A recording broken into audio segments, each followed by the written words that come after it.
Hi everyone, my name is Marcus Seymour and I'm the Chief of Staff here at TaxGPT.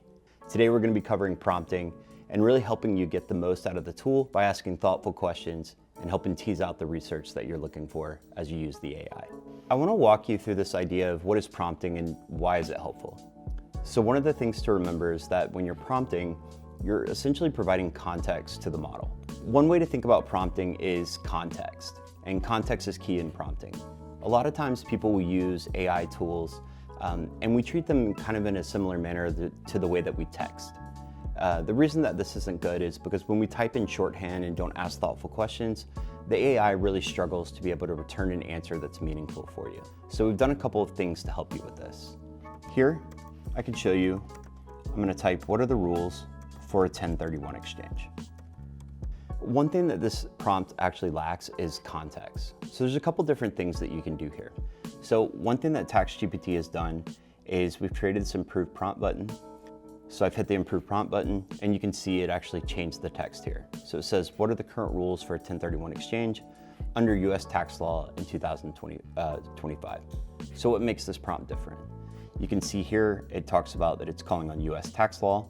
This, of course, is important because we support multiple countries, and so we're calling out the country of origin that we want to pull the research from. And we call out the tax year. Again, as you know, taxes are not static and they change from year to year, so it's important to give the model more context. I'll show you a little bit of a better prompt. So here, I've typed a kind of a more thorough prompt. This would be something that would probably be a use case that you would see inside of your firm. What you can see from this prompt is that we've provided more context to the model, and we've done this through a couple different ways.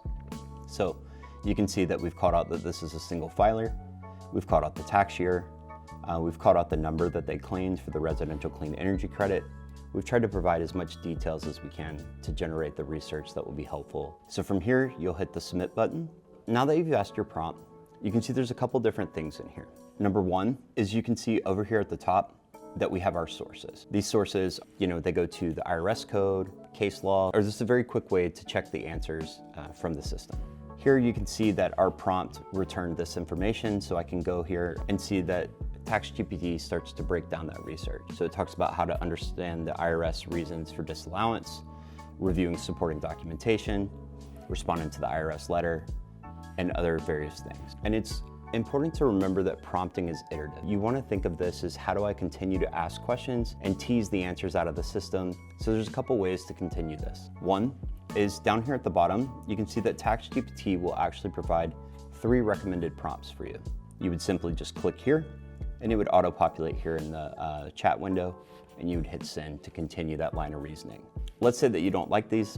Down here in the bottom, you could simply, right here where it says ask your tax questions, you could ask your own follow-on question and then hit submit until you get the research that you want. I hope this was helpful for you all. In upcoming videos, we'll be covering advanced prompting, as well as ways to provide more context through document uploads and through our client intelligence system. See you next time.